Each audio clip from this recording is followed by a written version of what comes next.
Hey, Andrew. Hi. Thank you. Uh, welcome to Product Fridays, everyone. Today, we're doing something that we're tentatively calling the Product Friday Deep Dive. Mm. Oh, doesn't that sound meaty and good? Let's dive deep. We are going to be choosing an app to crack open, use all of our accumulated product wisdom to dissect and understand, and basically give you a recommendation on whether or not it's staying on our phones. And this week, we are looking at the Rise Sleep app. Mm. Okay, so Rise Sleep is an app on your phone that promises to make you a morning person. It has all kinds of science and sensors and tracking that listens to you sleep and tells you when you should wake up. And then it keeps track of something called your sleep debt to give you a projection of how much energy you'll have during the day. Just for some metadata, 4.7 average rating on the App Store, 30,000 or so reviews. If you're a venture guy, they raised 5 million in a seed round, and then a few years later, another 10 million in a Series A, so that's 15 million altogether. Let's talk about what this thing does in a nutshell. Should I go first? Yeah, you go first. Okay. We all know what sleep trackers do. You go to bed, they tell you how long you slept. I think what this app is trying to do a bit differently is along two lines. One, it will give you like an arc over the course of the day of how your energy is going to be impacted by how you slept the night before. And there's like notifications that pop up on your phone saying, okay, you're hitting your morning peak or you're starting to enter your afternoon slide. Stop eating. You need to like get ready for bed. That's number one.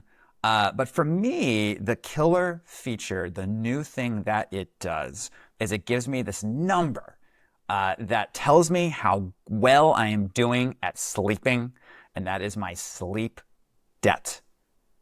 Andrew, are you obsessed with sleep debt like I am? Yes, I don't know if I'm as obsessed, but I do love sort of the gamification of, trying to like gamification for a virtuous reason, which is to see how small I can get that sleep debt number, which is only good for everybody if daddy's getting more sleep. The killer feature for me was actually something a little bit different, which was brain bending to me. Their hypothesis is that it's not always about the duration of your sleep, but it's about the time of day you choose to wake up. Where Rise is really opinionated is they say, based on a bunch of biometric data about you and what we've learned from listening to you sleep, we think this is the time of day you should wake up.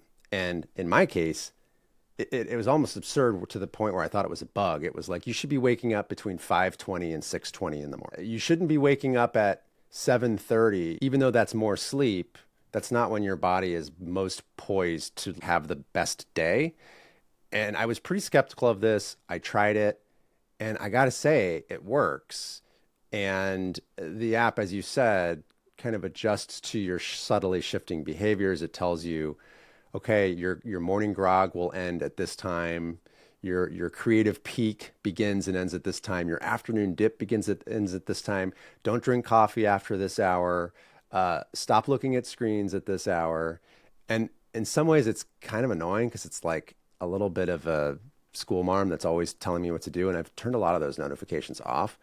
But I'm impressed by the accuracy. And not only does it give you your sleep debt, and we should compare our sleep debts in a moment, but it gives you your energy potential for the day. You have 78% energy potential based on, your sleep over the last week, let's say. Okay, so I think there are three product hooks that we've identified so far. One is this big picture sleep debt number with the little picture energy score, which are your little gamification, your daily habit. I wake up wanting to see how my energy score has gone up or down. The second is this kind of sine wave it paints of your energy over the course of the day. And the little cues it gives you to like space out your behavior so you're prepared for your best sleep and prepared to make best use of when your peaks and troughs will be. And then the third, it sounds like, is kind of like morning planning or like sleep morning adjustment. I don't know the right way to say it. Like if its tagline is become a morning person, it really does seem to have the right coaching and the right nudges to not even trick your brain, but modify your behavior such that you actually do wake up earlier. Yes. Like Yes. it's not like a wake up refreshed every morning app. It wants you to do that too. It is explicitly, it seems like, for people who do want to wake up earlier. Am I right? Yeah, and I think their belief is that this idea that some people are morning people and some people are not is a myth, and anyone is and can be a morning person. You're just doing it wrong. And they don't pretend that you'll wake up refreshed. You know, there's all these articles explaining why you don't feel super refreshed every morning when you wake up. But when there's a thing telling you, oh, 48 minutes left and then you won't be groggy anymore, it's like, okay, I'm not failing at life. I'm not being bad at sleep. I'm supposed to be groggy, but I know it's going to go away. And it's kind of crazy how accurate that is. You know what I Yeah. mean? Okay, so I think we should switch into our product Quibbles then. Yeah. I'll say that when I installed it, it completely misunderstood my sleep schedule. And I gave it some good data. Like I had it hooked up to my Apple Health, which has been secretly recording my sleep whenever I wear my Apple Watch because of the decision I made like 5 years ago. And when I installed Rise, it said, okay, yep, your optimal wake window appears to be between 4:30 and 5:30. And I'm like, and Are no you sure universe that's is, wrong though? Because I it's thought mine was insane and it kind of turned out to be true. It is incorrect. Okay. My optimal wake window is not 4:30 in the morning. I just completely guarantee you that. I do think that Rise was perhaps deceived by the fact that most of the data it received was during the first 5 years of my child's life. I do wonder if the historical pattern was a little misleading there. But so that kind of from the very jump made me distrust the products that's saying go to bed at 8 o'clock, wake up at 4:30. And I'm like trying to manually adjust it such that it realizes I don't want to do that. Now I will say after several weeks of using the product, it has adjusted correctly to say the optimal time for me to wake up is between 5:30 and 6:30, which is 100% correct.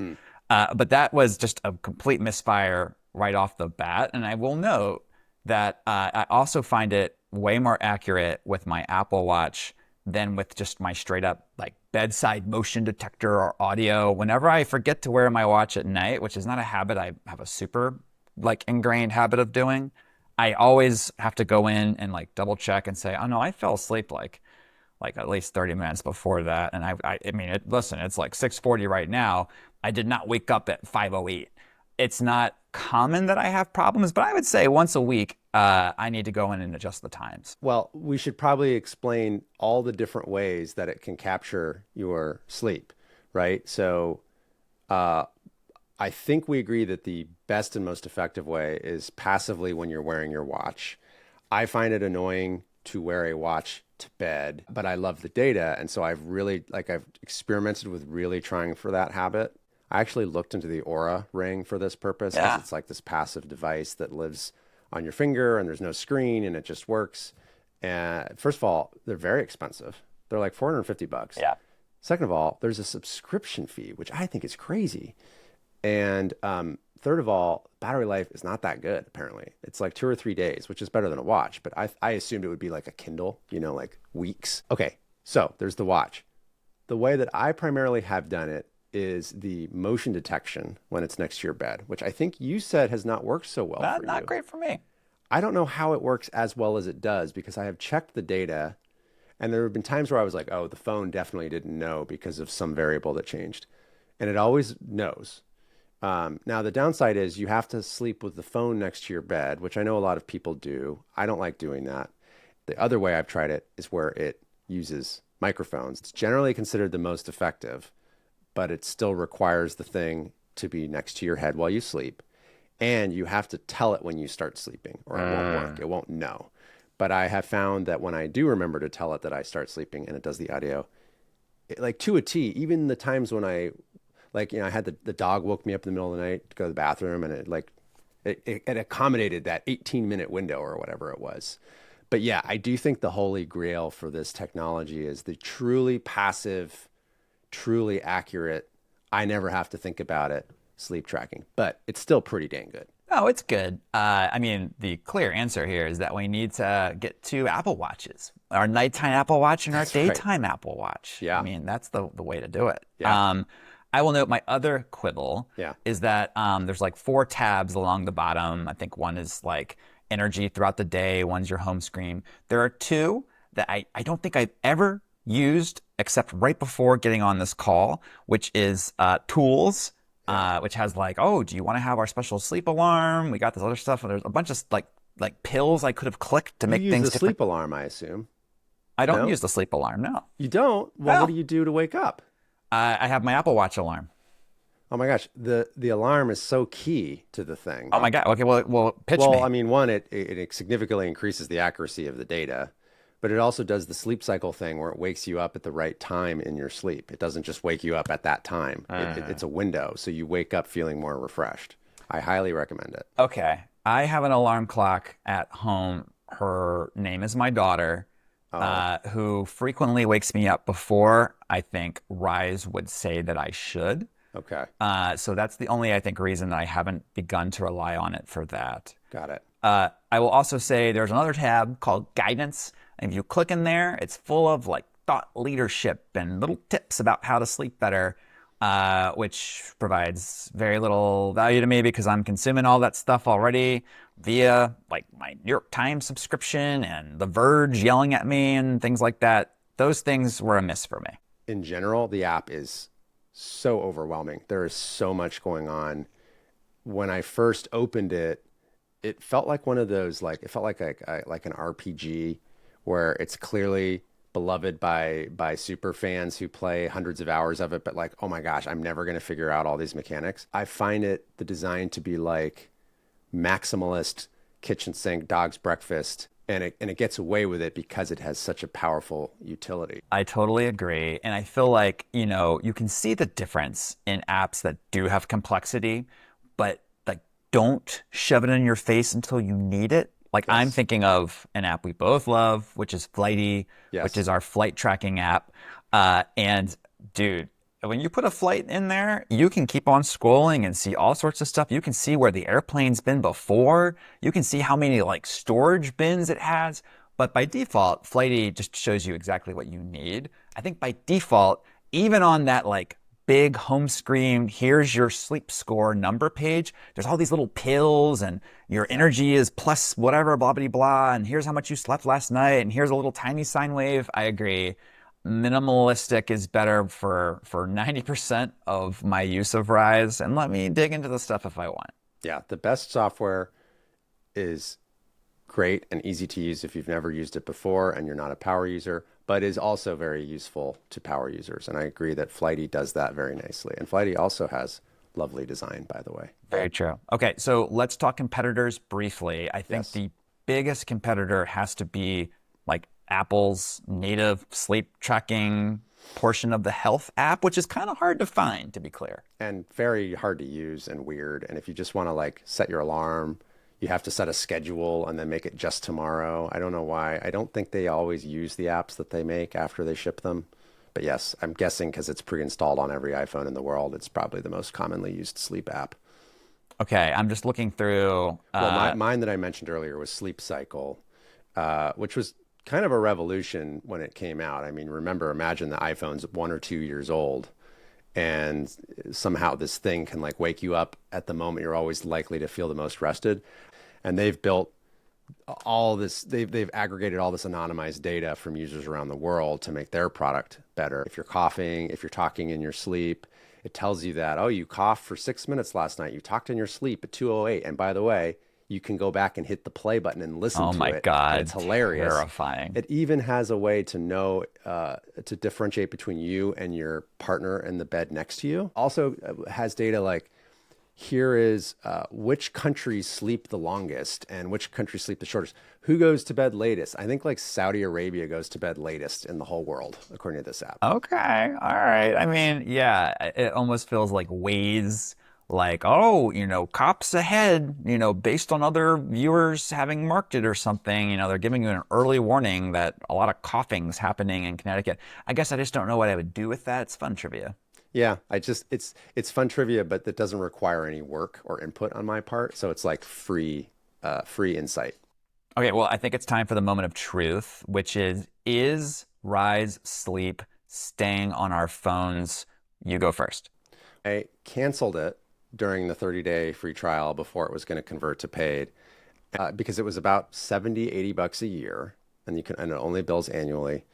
And it immediately offered me 50% off, which I took. By the way, guys, if you want to subscribe to an app, but you're a little hesitant to pay the full fee, just cancel and you get it. Like all these apps give you instant discounts. So for 35 bucks a year, it has more than earned its place on my phone. Um, and I'm curious, like, here's what's interesting about Rise and its stickiness is even when I forget to like open the app or check in or do anything, somehow it still knows the next day without me having had to do any work. So it's kind of like the ultimate sticky product if you think about it. It's there even if you don't intentionally go to use it. Okay, I also am keeping it solely because it is currently giving me dopamine every day when I look at my sleep score and I see if my sleep debt is going up or down. And that does incentivize me, seriously, to go to bed a little earlier. Yeah. I do wonder if in 6 months it will have like Rocket Money syndrome, which is that I signed up for Rocket Money because it was going to solve a specific problem for me, which is getting rid of all these excess subscriptions. And I kind of forgot that I had it, and it sometimes sends me an alert. And eventually I'm getting to the point with that when I see an alert from Rocket Money, I'm like, oh, I really should cancel. And I do wonder if that will happen for Rise, but for now it's good. You need a Rocket Money for your Rocket Money subscription. I very much do.